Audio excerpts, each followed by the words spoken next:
Hello, welcome to Take It to School with Dr. Tom Prichard. I am your host, JP John Paz. With me, of course, star of the show, the former WWE World Tag Team Champion, 8-time Smoky Mountain Wrestling Tag Team Champion, one of the greatest trainers ever in the history of the business, the Doctor of Desire himself, Dr. Tom Prichard. Dr. Tom, how are you doing today, sir?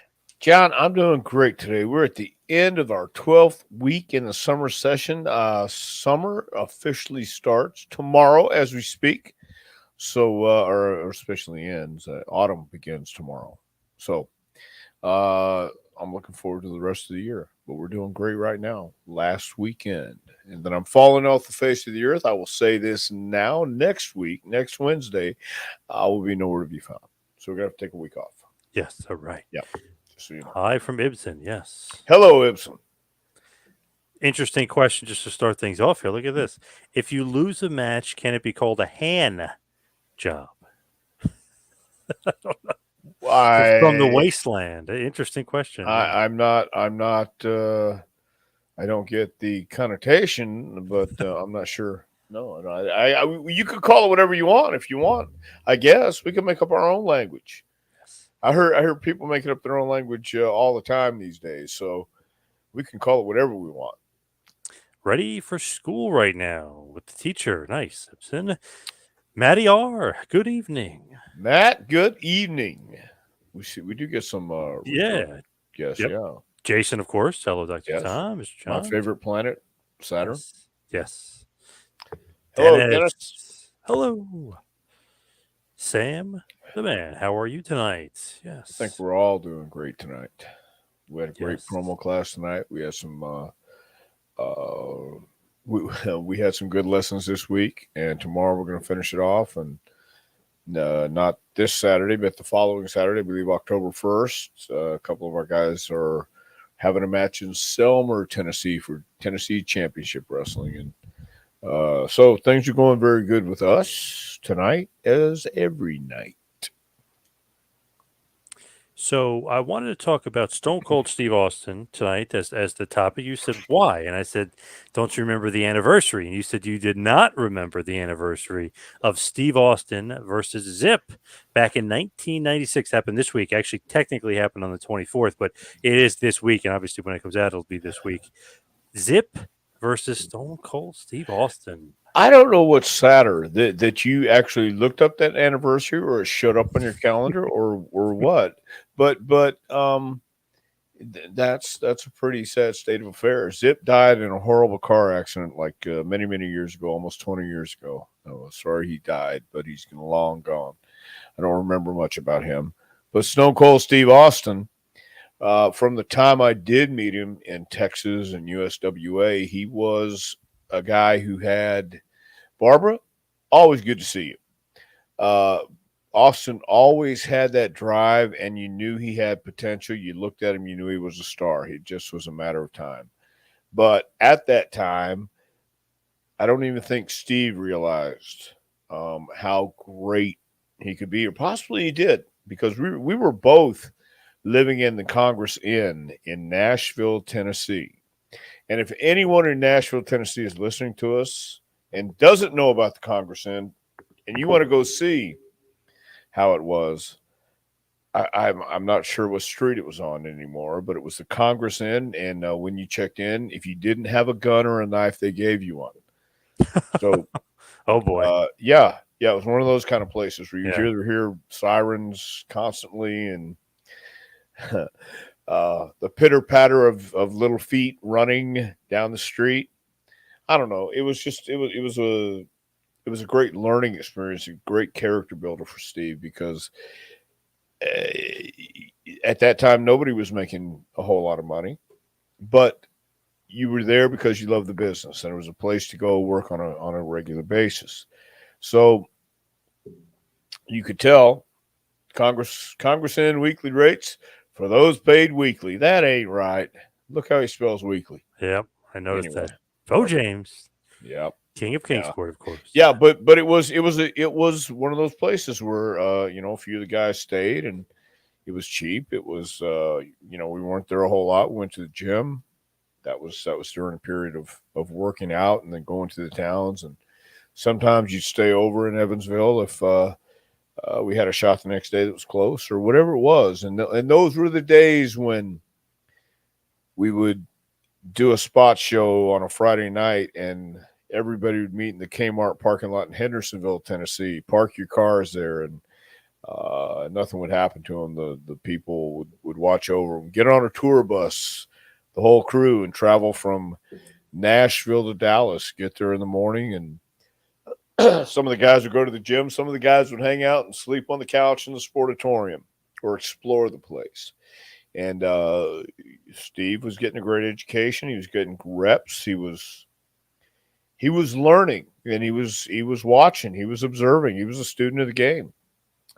And I don't think I'm pretty sure once he got to WCW, he got a whole nother level of experience and found out how things really were on that level of dealing with not just the bookers, but a corporate wrestling company like TBS. That I think that prepared him somewhat for WWF at that time. Barbara said, was he stunning then? No, he doesn't become stunning until 91, later 91 in WCW. No, he was stunning in USWA. He was stunning. Really? He went by that moniker, huh? Yeah, he did. Stunning Steve Austin. He had the red Ric Flair robe, but he had white boots and biker shorts and the long blonde stringy hair.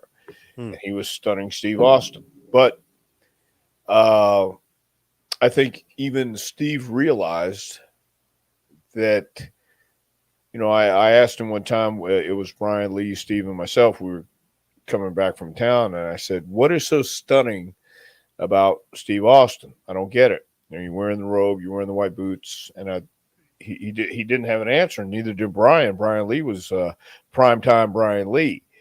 And I said, I don't get it. Where's the primetime come from? He said, well, primetime Deion Sanders.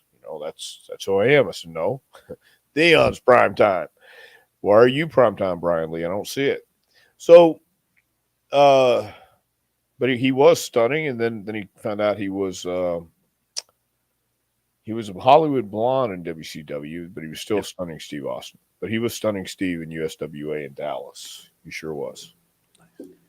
Yeah. Now, Connor is saying it's Skip from the body down is going to be in AEW.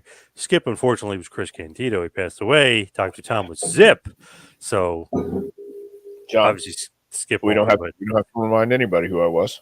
Yes. We're in the FBI protection plan right now. Yes. They're looking for Zip, and he died in a fiery car crash.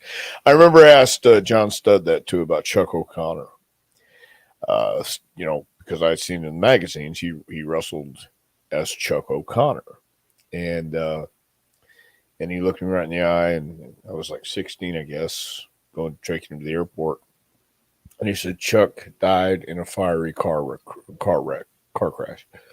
So never to be heard from again. And I got the message. So Zip has died.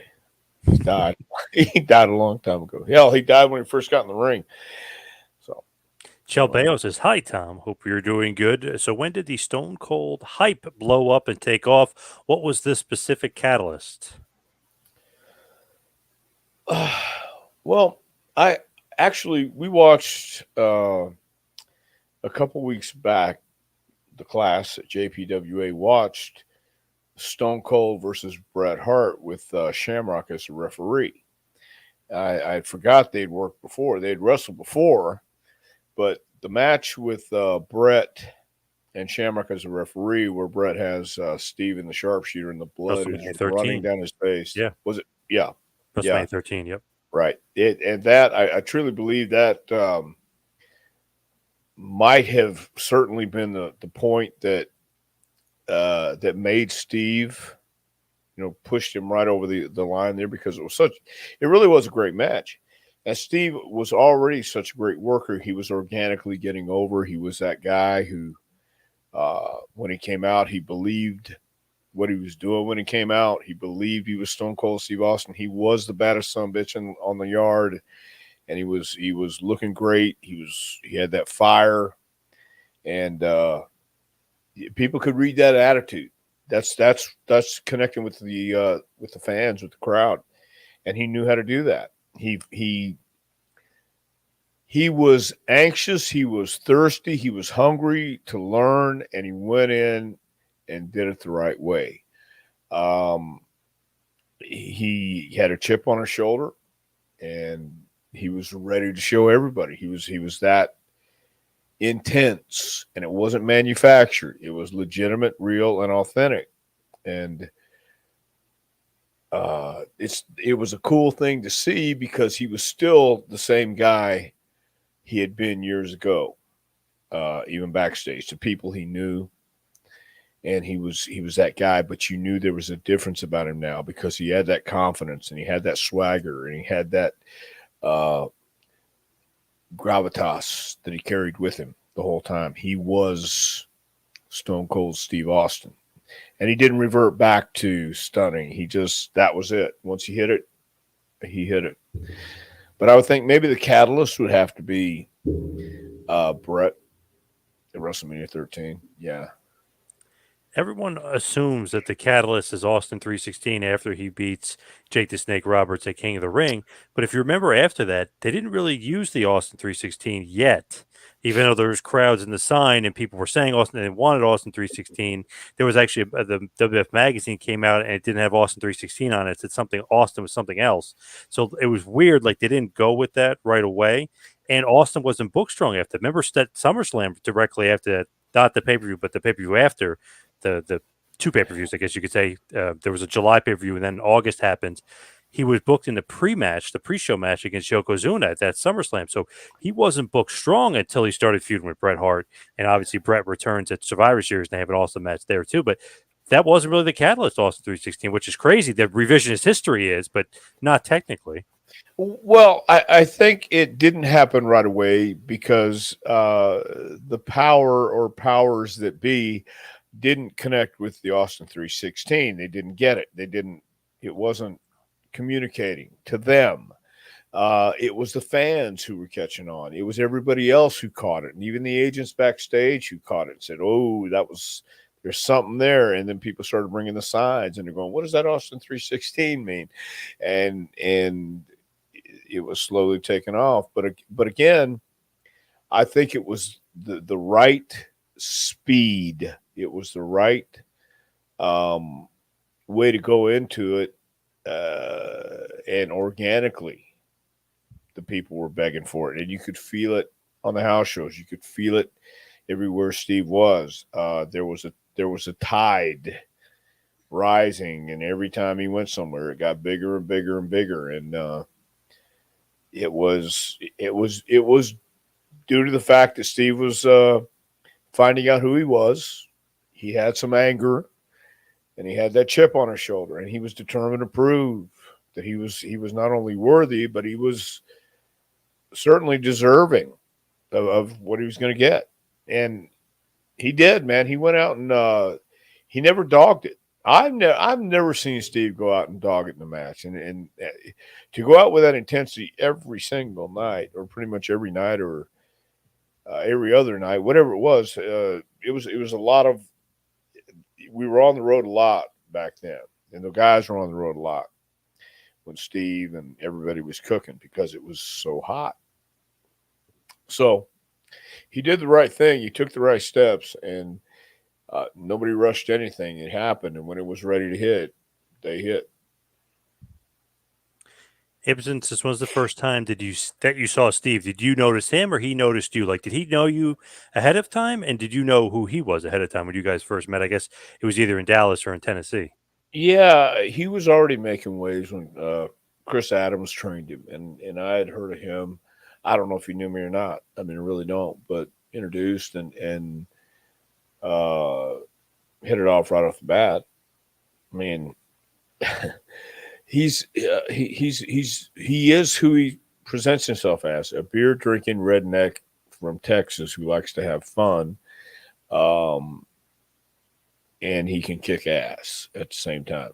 But I think just meeting and being from living in Nashville at the same time, both living in a in a cheap place because we weren't living there really. We were just kind of staying there, sleeping at night, and the rest of the time we were traveling or in the gym. So there wasn't a reason to get a mansion or rent a house. It really wasn't. We weren't making that kind of money right then.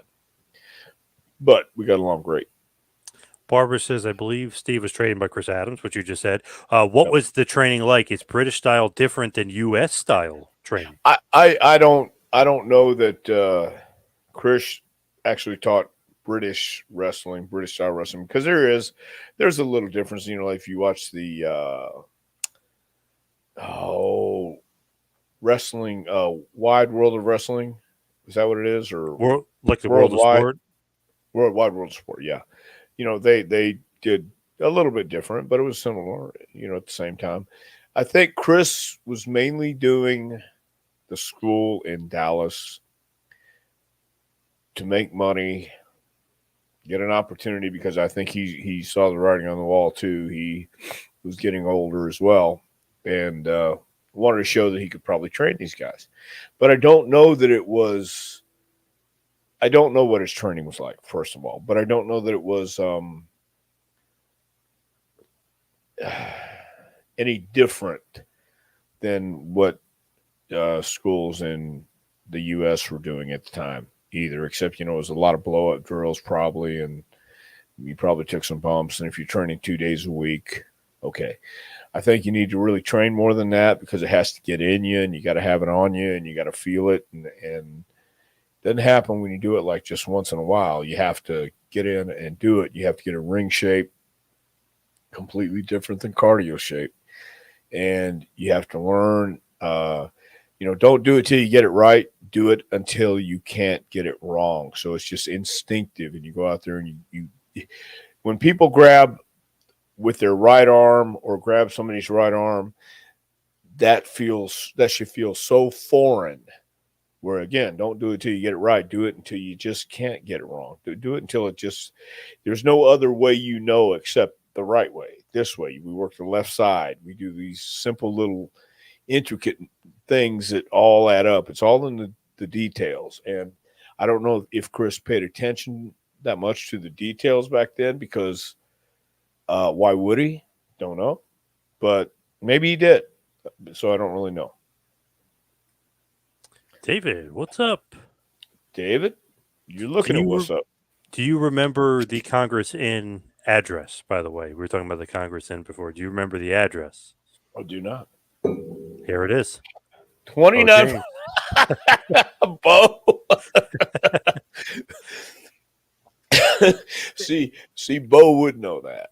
In case anybody, Congress Inn, 2914 Dickerson Pike, Nashville, Tennessee. It's because he's ingrained in his head. He spent money in many a months there one night.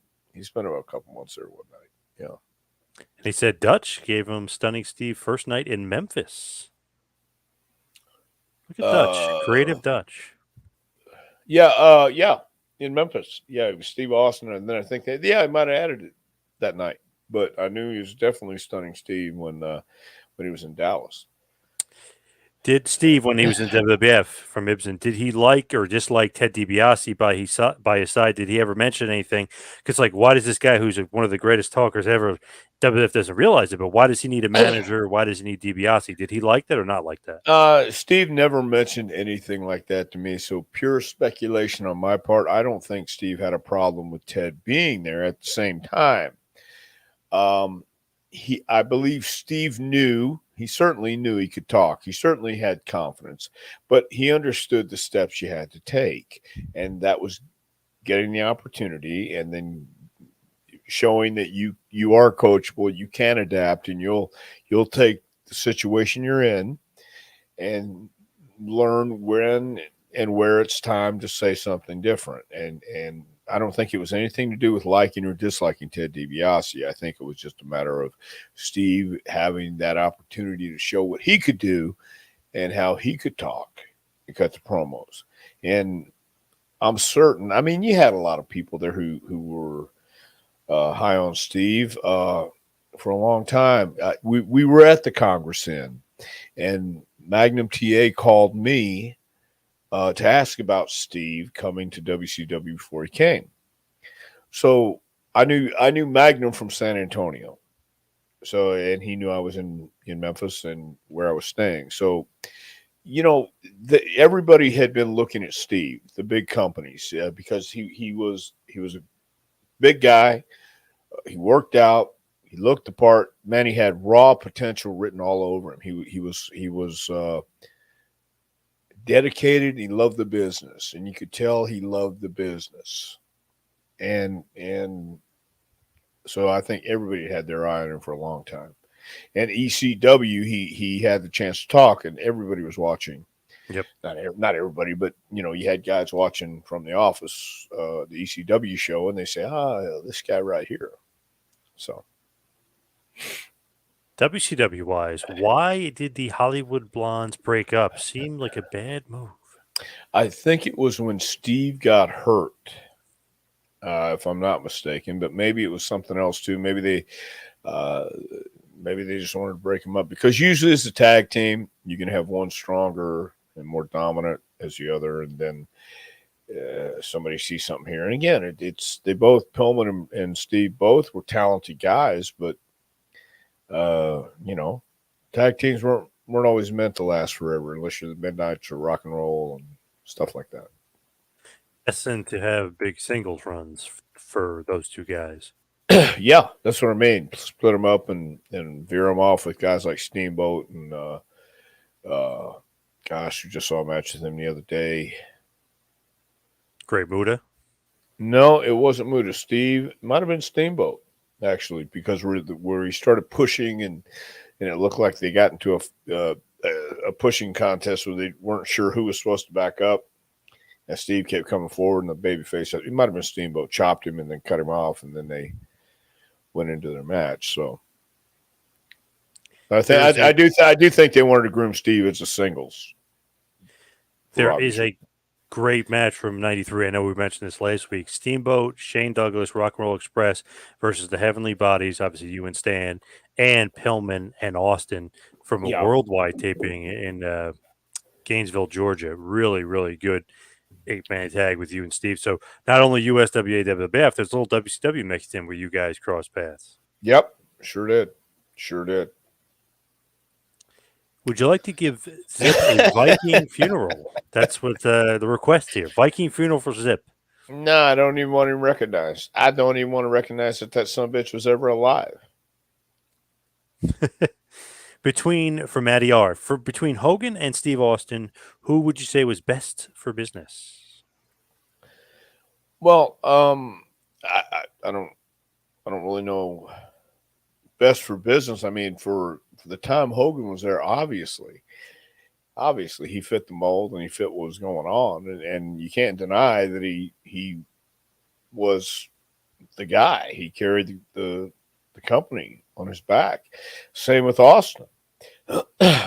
Anytime I've obviously never been in that position, but anytime you're in a position like that,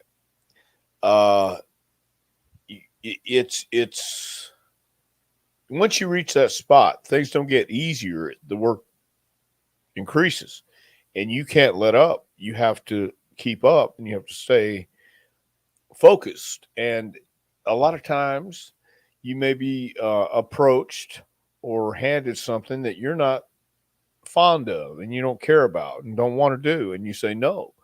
Is that being difficult? Is that being best for business to take care of your persona, take care of your gimmick?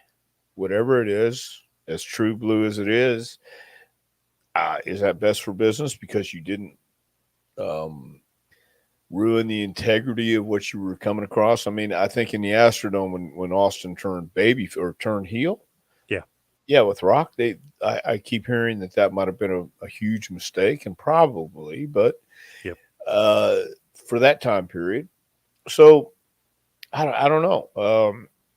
I think Hogan and Austin both, they were the best for business during their eras.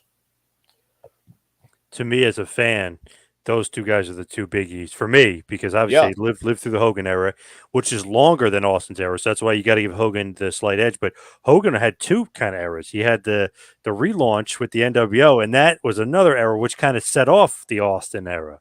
So I got to give Hogan the slight nod, but those two are neck and neck with no doubt, because uh, one was a heel at the beginning, then a baby face. The other was a baby face at the beginning. Then he had to leave the company to be a heel and then come Yeah. back.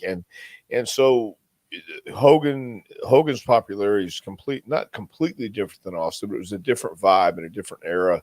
The PG era, we can get by with, drinking beer and saying hell yeah and throwing the finger and shit like that. So yeah, I think for that time there Austin was a lot better than Hogan for business. But during the early WrestleMania era, when it was say your vitamins, eat your prayers, all Yeah. that stuff. Yeah. Yeah.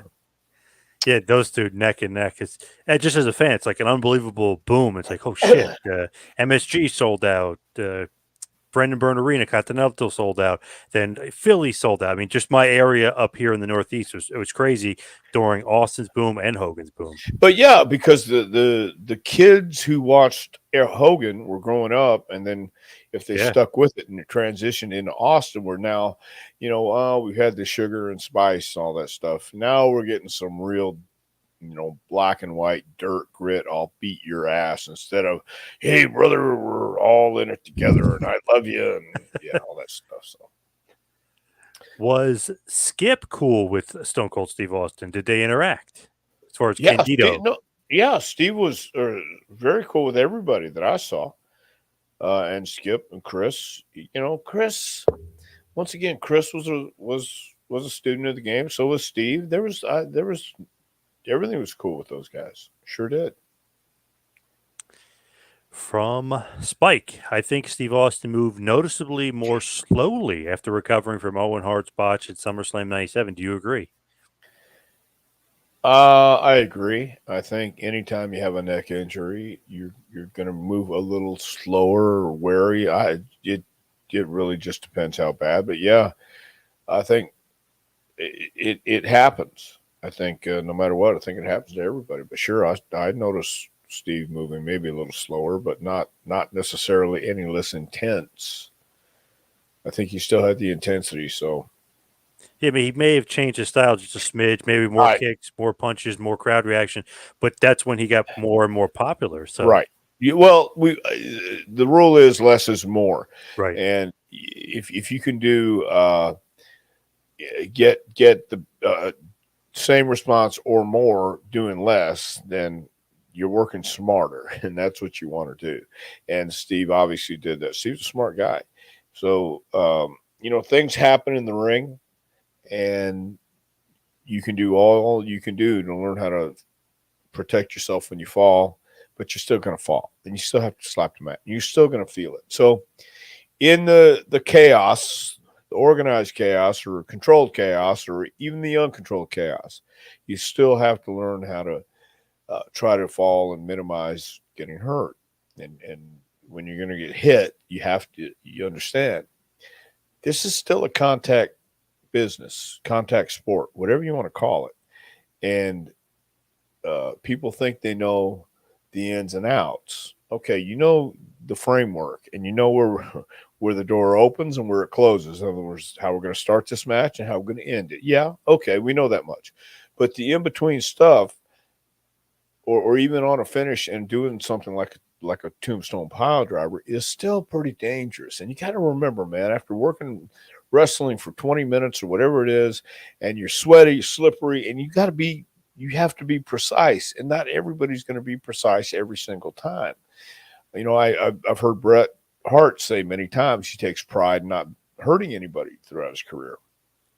That's something to be proud of. That's something to say. You don't want to hurt anybody. You want to walk out too without being hurt. But sometimes things happen. It ain't ballet. So, yeah. And to me, Steve Austin giving a finger, given the salute, got a bigger pop than, let's say, a guy doing a Canadian destroyer and breaking his neck. So Well, less yeah. is more for sure. Less is more, but it's who's doing it, what they look like, the perception. Now, Steve doing it maybe 5 years earlier as Stunning Steve in Dallas, maybe it wouldn't work. But with all the experience and all the things behind him that gave him confidence, and gave him this attitude and gave him that, put that chip on his shoulder and knock off, and ECW promos and just having that intensity. If he couldn't, it wasn't ready 5 years prior. It was ready at that time, and that's where preparation meets opportunity. Good luck. That's what you got. So Barbara wants to know, Bischoff fired him, obviously from WCW. Did he later regret the firing? Oh, well, I don't know if he did or not. There's a great movie about Queen called Bohemian Rhapsody. I don't know if you've seen it or not. Mm-hmm. But the guy who is behind the desk and he says, "Oh, you can't do that. Oh, it'll never work. Oh, 4-minute airplay on radio, it won't work." And they said, "You're going to be known as the guy who let Queen go, or let him get out from under your management, or whatever Yep. the deal was." Well, so every time I think of stuff like that, or I saw it, I thought, yeah, that's if you guys like Bischoff, might have let Stone Cold go, but he's not going to admit it, or maybe he has. I don't know. But it was one of those business decisions that you make, you live with it. Steve was hurt at the time, sent him a FedEx, I guess, and got it in the hospital or got it at home while he was recovering. Yep. And I'm sure maybe he did after Steve became a big star. But at the same time, the circumstances that Eric Bischoff found him in WCW, his hands were tied because he went with the NWO. He went with the Hogan, Hall, and Nash, and all those guys. So, I mean, that was where he was going. Steve's time wasn't meant to be yet, obviously. And then he went home, got the FedEx, and that chip started getting bigger and bigger. And then you got something to prove. And then, sure. I mean, I'm sure Eric goes, damn, if only. But Right. if is a word in life, you can't go back and change it.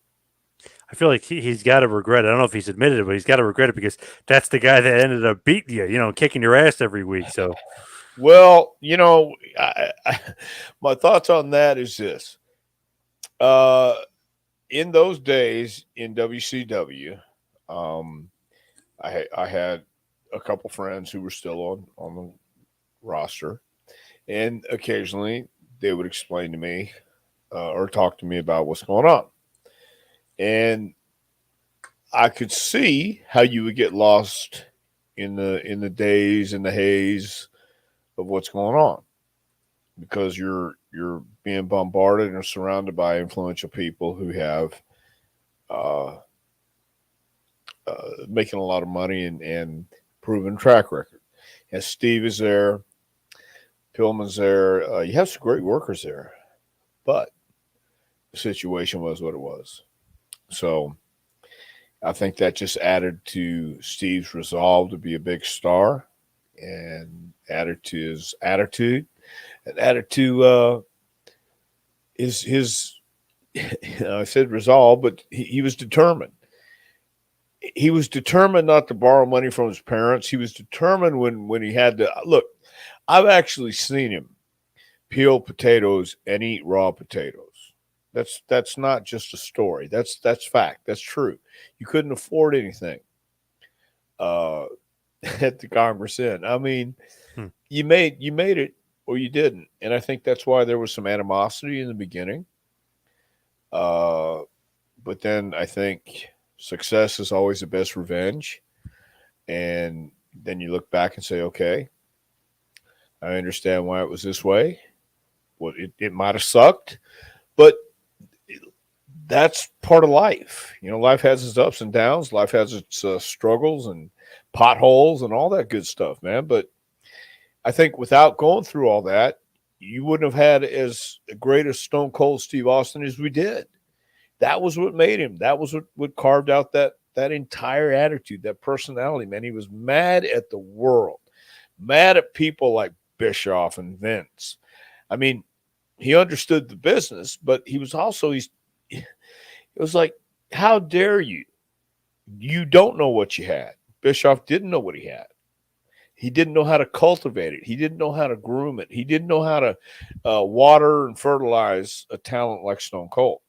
And when I guess for good, bad, or indifferent, in Stamford, Connecticut, that was always Vince's goal, to make the most out of the talent he had, I think.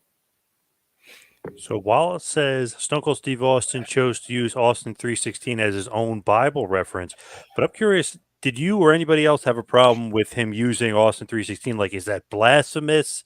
Like, did anybody have any problem with that at I all? I certainly didn't know. I did not, because that's look, something like that some people feel so strong about, which is even better to me. But Right. even just turning it around, the story was there. Jake had been through a lot. Yep. Jake had talked about his transformation, and also, why not use it? It, it was fine from where I saw. In fact, I thought it was awesome. It was great. It was great because that's the guy now you remember. And it was a great T-shirt. You can't deny it was Yeah. a great Yep. T-shirt. Me and all my friends had it. I Yes, mean, God, yes. like 15 of us. We all had the same shirt. I will never forget driving in New York City, and during the time when Austin Rock, Hunter, it might have been Mankind too, but the main ones were Austin and Rock. T-shirts everywhere, and not just by the Garden. I mean, I had to go down.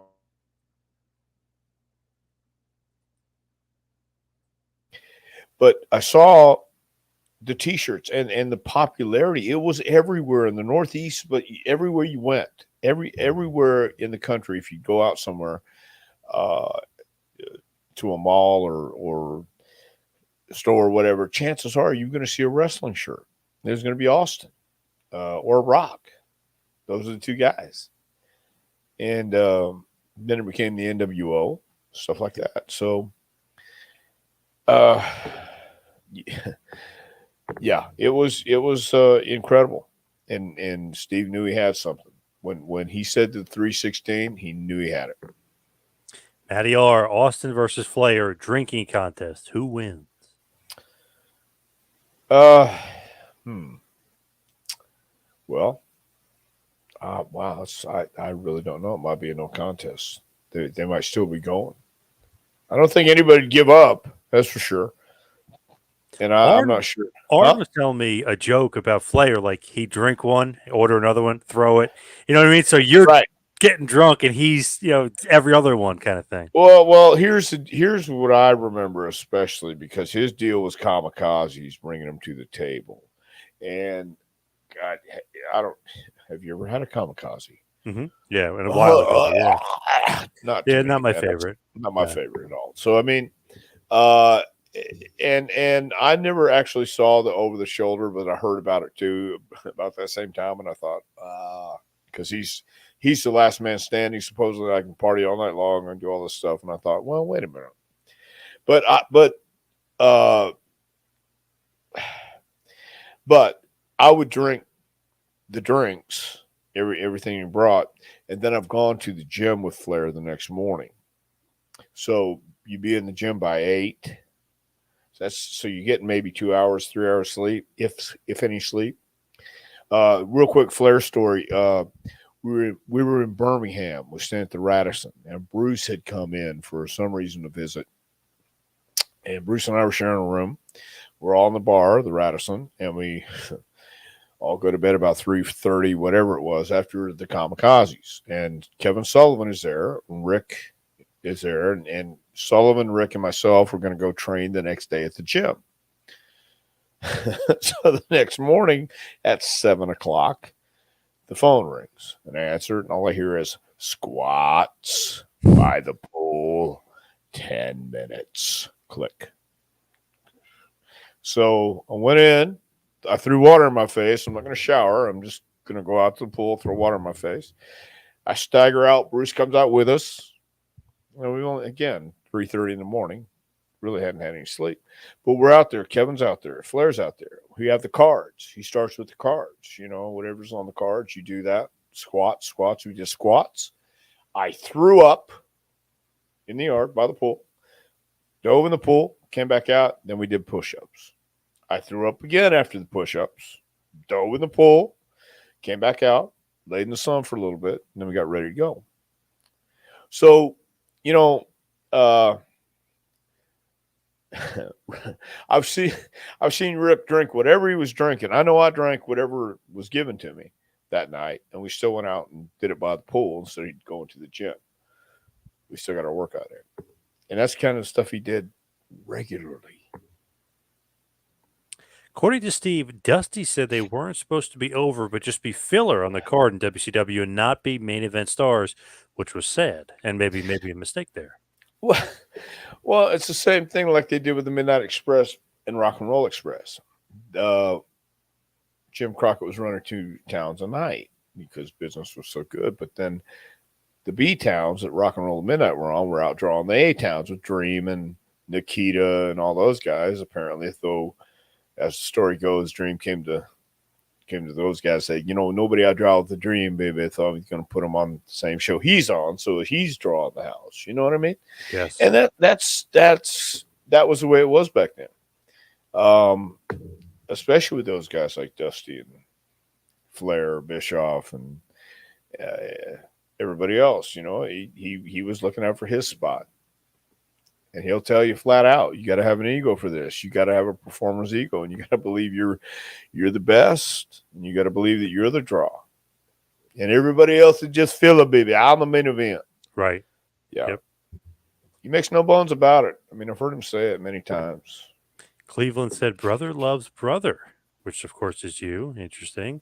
But he also said Steve Austin wasn't anywhere near as big a deal as Hogan. Wow. My I beg to goodness. differ. Yeah, My I beg to goodness. differ. Yeah. He's saying Austin 6'2", Oh, you mean 245, physically? Hogan. Okay. Yeah, maybe physically, yeah. Oh, physically. Yeah. No. But that's the whole thing. Shawn Michaels wasn't as big as The Undertaker, but that didn't take anything away from either match those guys had. You didn't notice the size. Let me say this. You don't notice the size with Shawn and Taker because Shawn's fighting like he's not afraid. He's fighting with confidence. He's doing it authentically. He's not backing down, and he's got that fire. He's got that fight. And Steve looked like a damn linebacker. He really did. He had that muscle. He had that size.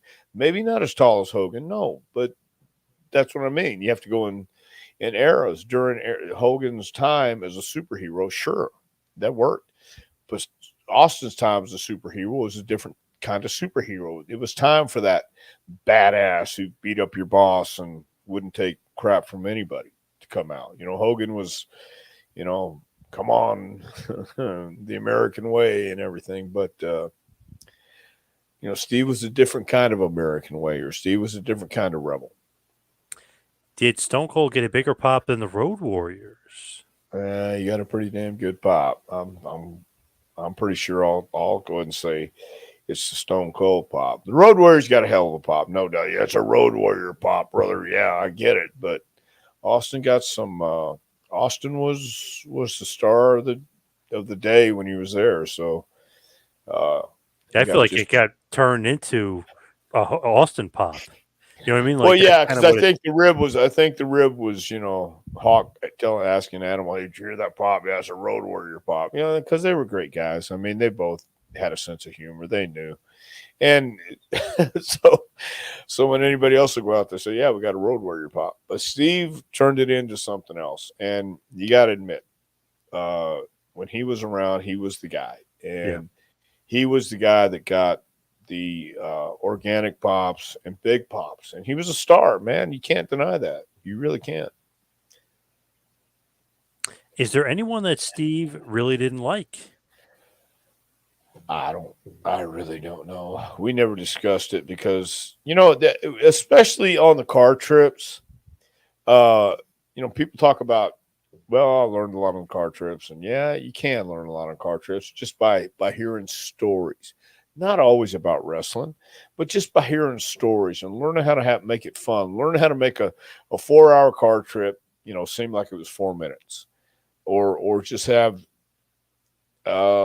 experiences along the way, whether it's a flat tire or meeting some interesting person in a store after you've stopped and this guy wants to talk to you. You want to give him $5 because he's down on his luck and you want to hear what's going on with him and you just happen to be in that mood. I mean, I I don't know if Steve really disliked anybody. He might have been uh, upset once or twice. He might have. I'm sure because being in that position again, not everything is going to go your way or the way you think it should go. So maybe he didn't want to work with somebody for whatever reasons he had. You know, if he's in that position, just like Dusty said, hey, baby, y'all gonna be fillers. Now he's in Dusty's position. Say, hey, I don't have to work with you. I don't want to work with you. So he Jeff understands Jarrett. that. Yeah, Jeff Jarrett falls in that category, of course. sure. Sure. But I think they got that all straightened out again later on. You look at it and say, okay, I understand what it was. I understand what time in my career it was. And maybe I did, but you know, you got to understand too. I'm eating rice and potatoes. And it's like you're making remarks about the check. And I'm trying to live. Yep. And nobody's helping me out here. So I get it. But when I'm in that position now, I'm going to let you know what it feels like.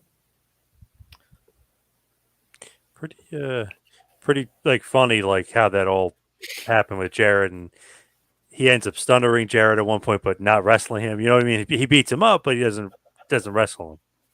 Well, again, whether that was completely fair to Jeff or not is uh, for nobody to decide because it was Steve's time, and if Steve felt the way he felt, then he had the power to do it, whatever he wanted to do. Then I think anybody would do the same thing. They would do it their way, and that's what comes with that. You know, but that's a lot of responsibility on you too. So, but I think that's one of those things that when you look back on it, you say, okay, hey, look, this is what it was, and it's over. We can be friends, or we can't. Do you feel that strongly about it? So I think he's been on his podcast by now, and I think he's Yeah, I oh, think yeah. Yep. so I think they're okay. Phil says one of Austin's greatest promos ever was in ECW. How inspiring and precedent. Yeah, Steve cut some really great promos in ECW, man. Paul gave him a chance to talk, and it's awesome. Feel like Austin kind of came into his own there because he was able to basically. Paul was like, "Hey, do whatever you want, say whatever you want," and he just created, And went with it. who he really Yeah. was. Yeah, But and you had, you know, JR watching the ECW show. You had Bruce watching the ECW show. You had other people in the office who were aware of it. You know, Vince wasn't watching it, but he relied on those guys to tell him who's out there. And that still happens today, man. I mean, we at JPWA we film some of our drills and put them on the Facebook page. Our social media guy does, Jamal, and we just put something. He just put something on there earlier this week, and one of the quotes was, "Who's the guy? Who's the kid doing the leapfrog?" And I explained to the guys, "Look, you never know who's taping you or filming you, and never know who's going to see it. So you want to do your best every time you go out. You want to wear something different. You don't want to walk out like a jabroni. You don't want to walk out just wearing a t-shirt or nothing at all. Look like a star every time you have a chance to be in front of a camera or in front of a crowd, even if it's 20 people." And you know, ECW had a platform and they had a niche audience, but the office in Stanford was watching, and that's how they found out about it. And also, they were in contact with Paul Lee, and you don't know who knows who in the business. You don't know who talks to who, but you know, it was networking and Paul seeing potential, and everybody else seeing potential, and you know, the rest is history. have you ever visited the Broken Skull Ranch? I have not. Ouch! Is that a bad thing? Damn, I he should don't invite you know. out there. Although I think he moved it. Didn't he move to Vegas? I have no idea. I really don't. I mean, you know, once you break away and you don't talk to people for a while, I mean, you just don't. And never had the occasion. Never been invited. I did his. What if he tells you he wants to visit the school? What do you want him to tell the students? I'd like him to tell the students what he wants to tell the students, what he thinks they need to hear. Who would be better to tell somebody what they need to do in the wrestling business, what steps you need to take, not necessarily what you need to do, but what are the steps? What's the road like? What should you do? What's the most important thing that Steve did? And I'll tell you right now, I believe it's attitude, and I believe it was believing in himself. It was getting that confidence and realizing that he had something special to offer. Uh, and who better to say it than the guy who did it? He's no different than anybody else who wants to start in wrestling, with the exception of he had talent and he had drive. Everybody tells me they want it. Everybody says this is all they've ever wanted to do, and they'll do whatever it takes, and they'll be anything. They'll do anything. But damn, man, some days they just don't show up. And, some people don't miss every practice, or some people miss practices, and you got the deal. Some people don't miss practice. Some people are late. Some people are on time. Some people all this other stuff. Then they say some people accomplish their goals, and some people don't. Well, guess which ones do? The ones who show up, the ones who work hard, the ones who don't take no for an answer, the ones who do the extra work on their own without being asked. And even if they are asked, they do more. And I understand that's a lot. It's a lot to do. But guess what? This is a hard business, and you got to learn a lot. And it's not for everybody. But this is something that you have to feel, have second nature for. And again, you don't do it till you get it right. You do it till you can't get it wrong. And that takes time. And that's why you need to start young, I truly believe. And you need to have a passion for it. And you can't say, oh, man, I'm hurting. Everybody hurts. I get it. And sometimes you are hurt. You shouldn't be working out. But just remember, if you want to be seen and work in front of thousands, then you got to be seen and outwork thousands in front of nobody.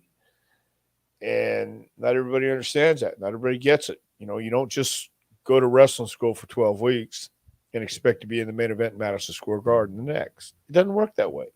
There are some dues to be paid. And you got to go to the small towns and do what Steve Austin did. He would get paid $20, $40, and then have to eat, buy gas, travel. Do things, sacrifice. Sacrifice is a huge thing people don't really think about. They know it's a word.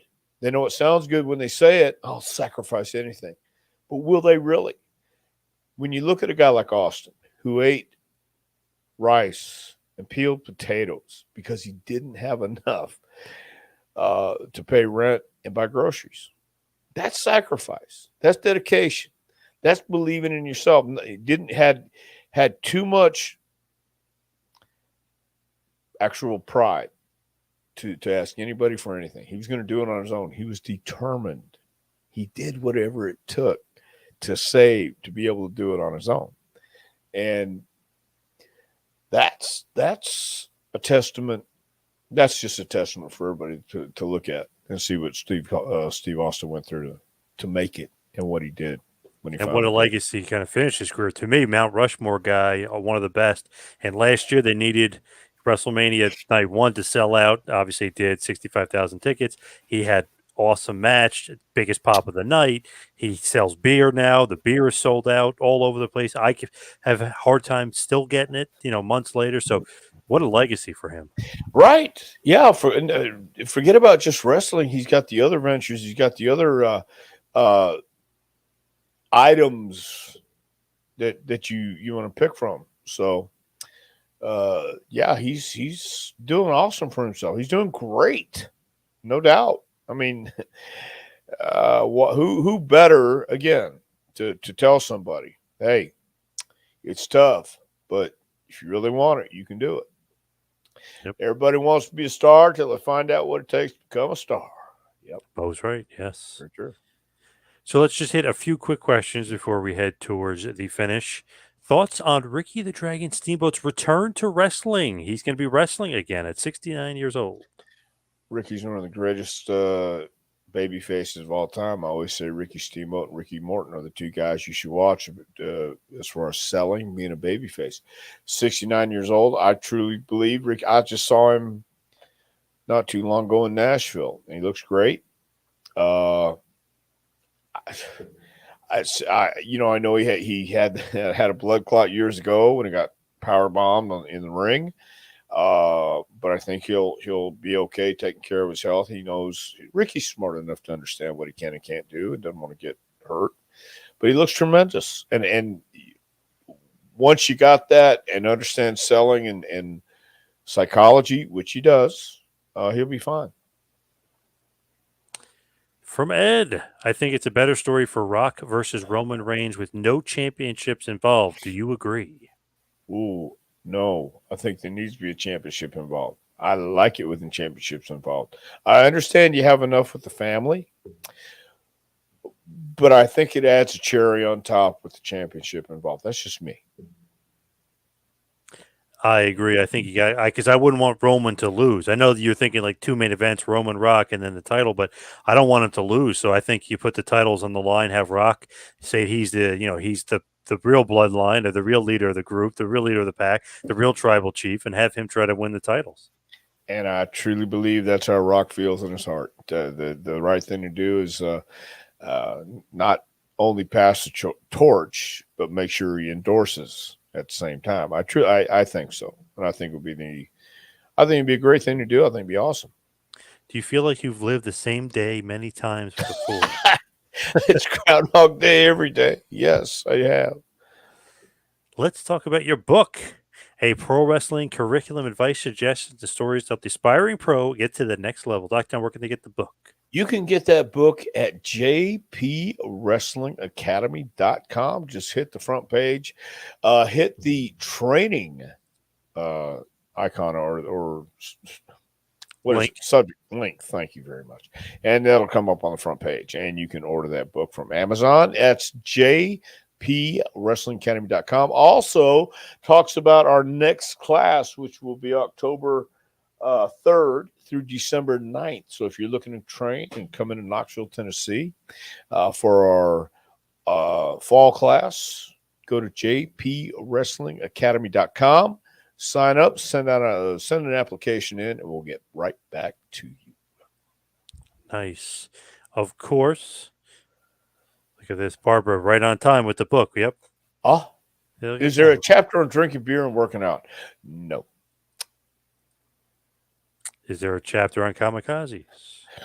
No. Of course, you can follow Dr. Tom at Dr. Tom Prichard on Twitter. You can follow me on Twitter and Instagram at 2Man Power Trip. Check out the website, tmptempire.com, and go to Pro Wrestling Tees, prowrestlingtees.com, and visit the JPWA store or the Dr. Tom store. The Dr. Tom Dead or Alive shirt is the best.